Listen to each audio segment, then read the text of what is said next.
மரியாதைக்குரிய பத்திரிகையாளர் நண்பர்களுக்கும் அனைத்து ஊடக நண்பர்களுக்கும்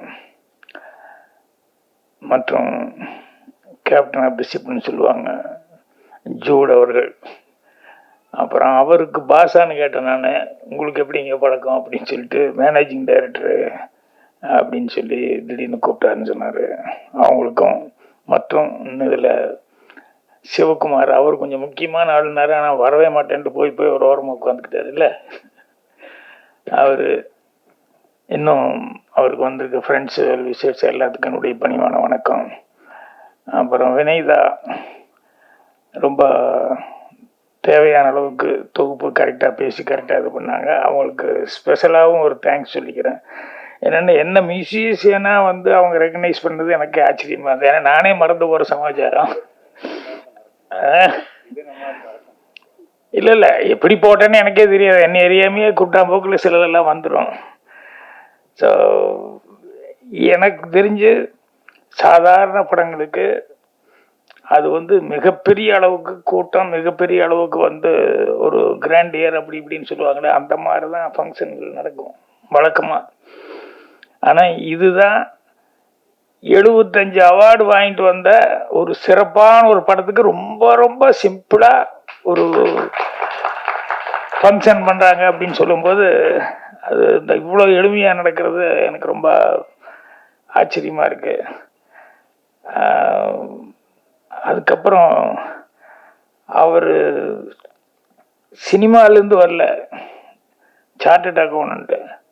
இப்போல்லாம் நிறைய அப்படித்தான், நிறைய பேர் நிறையா வெளியிருந்து இதுக்கே படிச்சுட்டு இருக்கவங்களே சரியாக பண்ணுறதில்ல. ஆனால் எங்கேயோ இருந்து வர்றவங்க எல்லாம் இருக்காங்க பாரு, அவங்க நல்லா நல்லா பண்ணிடுறாங்க, பெரிய லெவலுக்கும் பண்ணிடுறாங்க. இப்போ இவர் 75 அவார்டு வாங்கிட்டு வந்தார். அது மாதிரி பேங்க்கில் வேலை பார்த்தவர் தான் லோகேஷ் கனகராஜ். அவர் தபால் உடுமலைப்பேட்டிலேருந்து இங்கே ஷிஃப்ட் ஆகிட்டு வந்து ஒரு படம், 2வது படம், அப்புறம் பார்த்தா இப்போ அவர் பேன் இண்டியா லெவலில் அந்த மாதிரி படங்களாக பார்க்குற பண்ணுற அளவுக்கு இப்படி நிறைய பேர் டிபார்ட்மெண்ட்டு மாறி அது. ஆனால் அதுக்குள்ளே வந்து இன்வால்மெண்ட்டு தான், வேறு ஒன்றும் இல்லை. விஸ்வநாதன் ஃபங்க்ஷன் இப்போ சமீபத்தில் நடந்தப்போ அவருன்னு பாவம் நடிக்கிறதுக்கு ஏகப்பட்ட கஷ்டம் பண்ணி கோரஸ் பாடுறதுக்கெல்லாம் போய், அதுக்கப்புறம் கேவி மகாதேவன் சார் எல்லாம் வந்து நீ பேசாமல் போய் வேறு எதாவது பண்ணு, நீ மியூசிக் பண்ண அதுதான் சரியாக வருவேன் அப்படின்னு சொன்னதுக்கப்புறம் தான் இதுக்குள்ளே வந்து அப்புறம் அதில் பெரிய கொடி கட்டி பறக்கிற அளவுக்கு ஒரு சூழல் வந்தது. அதனால் யார் எதில் இருக்கோம் என்ன அப்படிங்கிறதில்ல. அதில் இவர் வந்து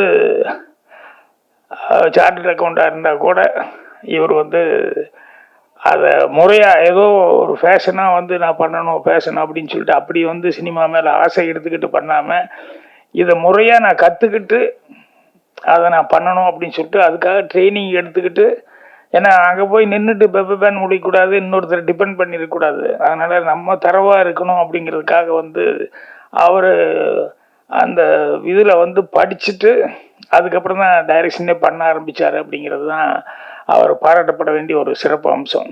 ஏன்னா பணம் இருக்குது அப்படிங்கிறதுக்காகவோ இல்லை ஒரு ஆசைப்பட்டுக்கிட்டோ பண்ணுறது அப்படிங்கிறத விட அதை செய்கிறோம், செய்யும்போது ப்ராப்பராக தெரிஞ்சுட்டு அதை செய்யணும் அப்படிங்கிறதுக்காக அதுக்காக ட்ரைனிங் எடுத்துகிட்டு பண்ணார். அதை பற்றியும் ரொம்ப இதாக சொன்னார், ரொம்ப சந்தோஷமாக இருந்தது. அதுக்கப்புறம் அவர் ரங்கநாத் சார் பேசும்போது சொன்னார், இதில் இவர் பாராட்டுறதா இல்லை அதில் பாராட்டுறதா அப்படின்னு சொல்லி தெரியலன்னு. இதில் பாராட்டுங்க, அதுலேயும் பாராட்டுங்க, ஆனால் அதே நேரத்தில் வந்து இது இவரோட போகிற சமாச்சாரம். ஆனால் இந்த உங்கள் அக்கௌண்ட் எழுதுறதுல எங்கே விட்டாருன்னு வைங்க, அது அடுத்தவங்க மாட்டிக்குவான். அதனால் ஏன்னா எங்கிட்ட ஒரு தடவை இன்கம் டேக்ஸ் ரைடுக்கு வந்தாங்க. வந்தப்போ அவங்ககிட்ட அதான் கேட்டேன், இது என்ன அது என்ன இது என்னென்னமோ கேட்டுக்கிட்டு இருந்தாங்க. அங்கே யாருமே இல்லை, அக்கௌண்டண்ட்டோ ஆடிட்டரோ யாருமே இல்லாத நேரத்தில் என்ன கேள்வி கேட்டுட்டு இருந்தேன், என்ன பதில் சொல்கிறது. அப்போ தான் நான் சொன்னேன், ஐயோ வேறு மாதிரி நம்ம ஒரு எக்ரிமெண்ட் போட்டுக்கலாமே அப்படின்னு கேட்டேன். என்னென்ன ஒரு வருஷம் பூரா விட்டுருங்க, ஒரு வருஷம் கழித்து இந்த படம் இவ்வளோ ஆக்ட் பண்ணிக்கிறேன், இவ்வளோ சம்பாதிச்சிருக்கேன்னு சொல்லி சொல்கிறேன், கணக்கு சொல்கிறேன், அதில் இது வாங்கியிருக்கேன், மீதி வந்து இவ்வளோ இருக்குது அப்படிங்கிறத சொல்கிறேன், அதுக்கு டேக்ஸ் போடுங்க, அதில் ஏதாவது டவுட் இருந்ததுன்னா கிளியர் பண்ணிக்கலாம். இந்த எழுதி வைங்க, டெய்லி சிட்டா மாதம் ஆனால் இவ்வளோ செலவு, இதெல்லாம் வந்து வேற ஒருத்தர் பண்ணுறது. அவங்க ஏதாவது கோட்டை விட்டாங்கன்னா கூட நான் மாட்டிக்க வேண்டியது. இப்போ நீங்கள் கேள்வி கேட்டால் எனக்கு பதில் சொல்ல தெரியலையாண்ணா, இல்லை நீங்கள் சொல்கிற மாதிரிலாம் பண்ண முடியாதுங்க அப்படின்னாங்க. அதே மாதிரி இப்போ கடைசியாக அவர் சொல்லிட்டு இருந்தார்ல, செக்யூரிட்டி இல்லாத ஒரு இது அப்படின்னா இந்த சினிமா தொழில். இது வரைக்கும் இது தொழிலாகவே ரெகனைஸ் பண்ணி கவர்மெண்ட்லேயே வந்து ஒரு பெரிய இவங்களுக்கு இது ஹெல்ப் பண்ணலாம், அதை பண்ணலாம், இது பண்ணலாங்கிறது வந்து இல்லை. இதாக இருந்தாலும் செக்யூரிட்டி அப்படிங்கிறதுக்கு ஏதாவது ஒன்று கொடுத்தா தான் அவங்களுடைய இது அந்த தொழிலை வந்து அவ்வளோ சீக்கிரம் யாருமே இது பண்ணிக்கல. இது சினிமாக்காரங்களுக்கும் உண்டான ஒரு இது அதுதான். என்னென்னா எல்லா இடத்துலையும் நல்ல மரியாதை இருக்கும் சினிமாவில் இருக்கிறவங்க எல்லாத்துக்குமே. ஆனால் ஒரு சில இடங்களில் போனோம்னா அந்த மரியாதை ரிவர்ஸ் ஆகி போகும். உதாரணத்துக்கு சினிமாவில் இருக்கிறவங்கன்னா ஒரு வீடு அந்த காலத்துலேருந்து இந்த காலத்து வரைக்கும் ஒரு வீடு வாடகைக்கு பிடிக்க என்னையா வேலைன்னா அசிஸ்டன்ட் டைரக்டர் இல்லைன்னா சினிமாவுக்கு ட்ரை பண்ணிட்டு இருக்கானா போயிட்டு வாங்க அப்படின்ட்டுருவாங்க. அது இப்போல்லாம் உள்ட்டா வாய்ப்போச்சு.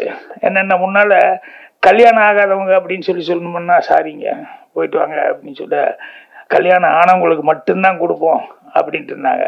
இந்த ஐடி இதெல்லாம் வந்ததுக்கப்புறம் என்னென்னா ஃபோன் பண்ணி எனக்கு கல்யாணம் ஆகிருக்குங்க, குழந்தை இருக்குது, சாரிங்க பேச்சுலருக்கு மட்டும்தான் கொடுப்போன்னு. ஏன்னா பேச்சுலர் நிறைய சம்பாதிக்கிறாங்க. அதுக்கப்புறம் 3 பேர் 4 பேர் ஒரே இடத்துல அட்ஜஸ்ட் ஆகிருந்துக்குவாங்க. 4000 5000 கேட்டால் கூட அவங்க 4 பேரும் சேர்ந்து இப்போ 16000 ரூபா வந்து மொத்தமாகவே ஒரு 6000 தான் போகும் அந்த வீடு அப்படின்னு சொன்னோம்னா இப்போ 4 பேச்சுலர்ஸ் தங்கும்போது 16000 கிடைக்குது. அப்படிங்கும்போது இப்போ ஃபேமிலி மேனுக்கு வீடு தட்டுப்பாடு ஆகிப்போச்சு. அந்தளவுக்கு சூழல் வந்துடுச்சு. ஸோ சினிமாவில் இருக்கிறவங்களுக்கு வந்து மரியாதை இருக்கிற அளவுக்கு வந்து வெளியே வந்து இதில் இருக்கிற அந்த மரியாதை மற்ற எல்லா இடத்துலையும் கிடைக்குமா அப்படின்னா ரொம்ப கஷ்டம்தான். இப்போ இந்த படத்தில் வந்து அவர் இத்தனை அவார்டு இத்தனை இடத்துல போய் வாங்கிட்டு வந்திருக்காரு அப்படின்னு சொல்லும்போது எனக்கு உண்மையிலே ஆச்சரியமாக இருக்குது. ஏன்னா அவர் எவ்வளோ தூரம் தெளிவாக இருந்திருந்தால் இத்தனை இடத்துக்கு வந்து அவார்டுக்கு அனுப்பிச்சிருப்பார் அப்படிங்கிறது. ஏன்னா போகிறது வர்றதுங்கிறது இருக்குது. இது வரைக்கும் நான் அவார்டுக்கு அனுப்பிச்சதில்லை, எனக்கு தெரியாது அதை பற்றி.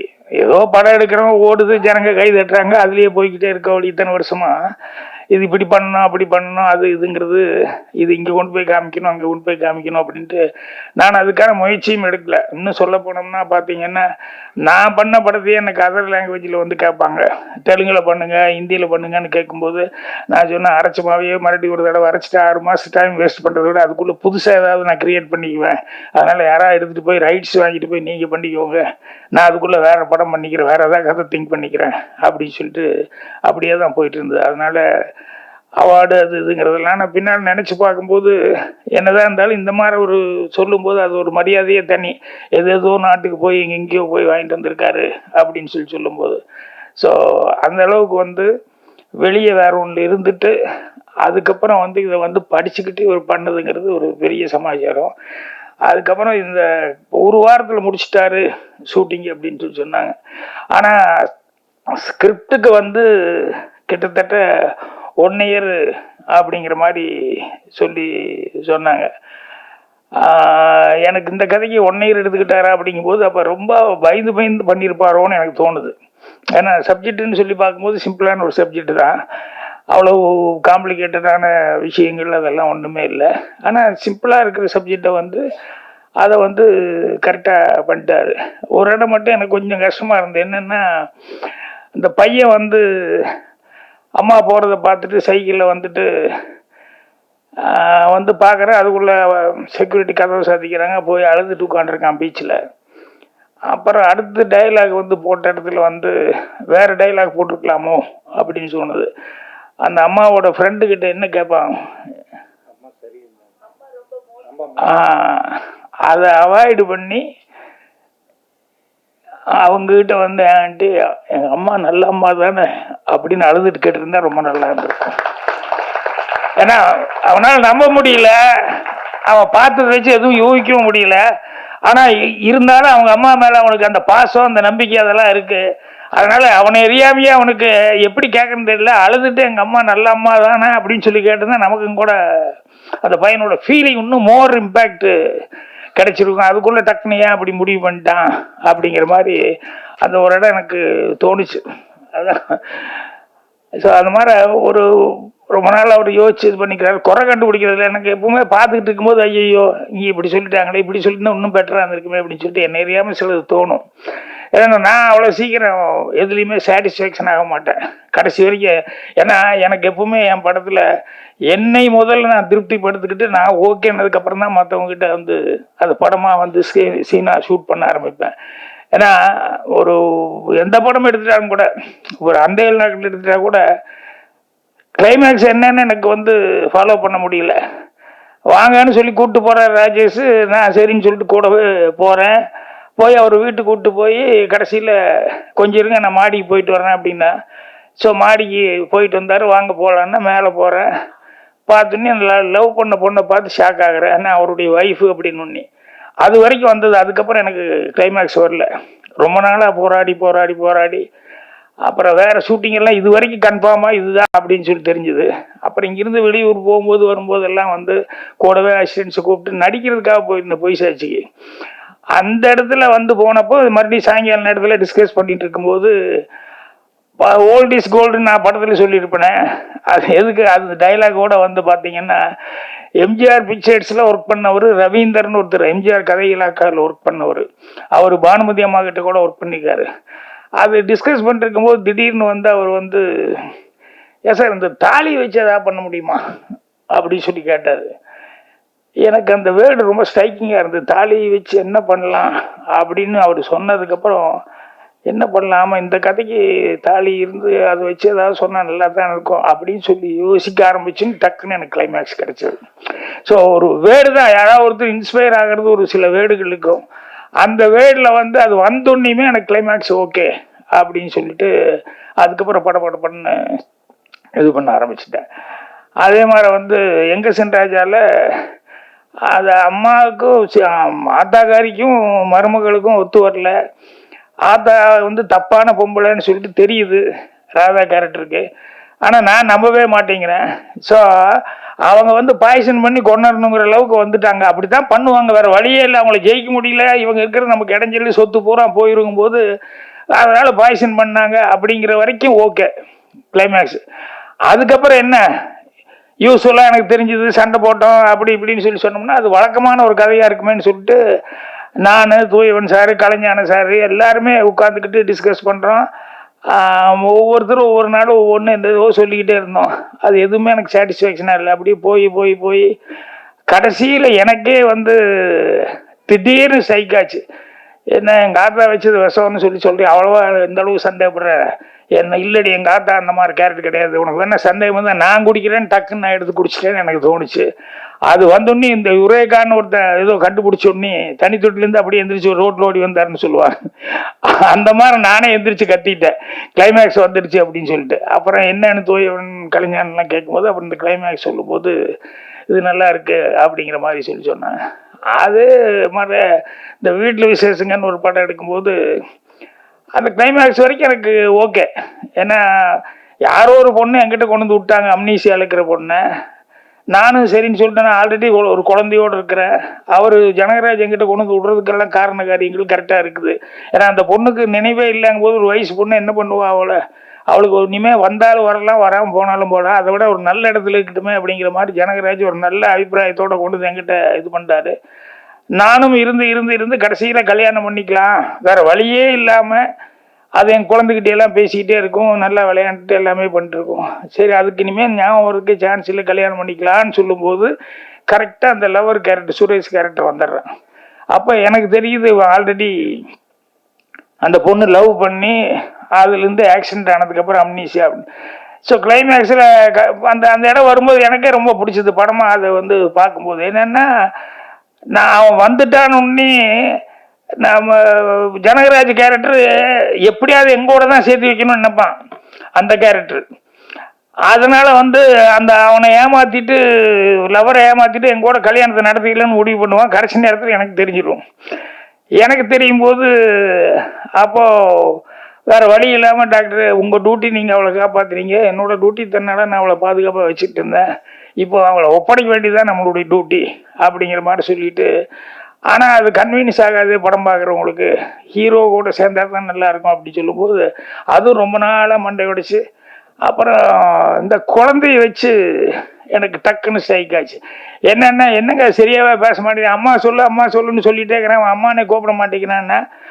அது பொண்ணுங்க நீங்கள் வளவலன்னு பேசுகிற ஆளுக்கு டக்குன்னு பேசிடுவீங்க, பையன் கொஞ்சம் லேட் ஆகத்தான் செய்யும் அப்படி இப்படின்னு தமாஷா சீன் வச்சுருந்தேன்.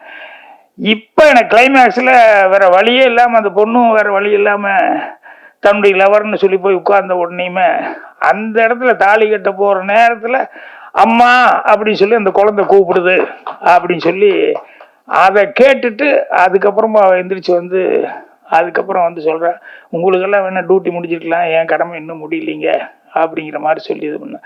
ஸோ எதுவுமே வந்து சீக்கிரம் நம்மளே சாட்டிஸ்ஃபேக்ஷன் ஆகிடக்கூடாது. ஏன்னா படம் பார்க்குற ஆடியன்ஸுக்கு வந்து கரெக்டாக கன்வீனியன்ஸ் ஆனால் தான் வந்து ஒத்துக்குவாங்க. அதுதான் நல்லா இருக்கும். இது கூட ஒரு அம்மா மகனுக்கான ஒரு சென்டிமெண்ட்டு. ஸோ இது இப்போ சமீபத்தில் வாட்ஸ்அப்பில் நான் படித்த நிறைய பேர் நீங்கள் படிச்சிருக்கலாம். ஒரு அம்மா கிட்ட வந்து ஒரு அம்மா வந்து பையன்கிட்ட கேட்குது,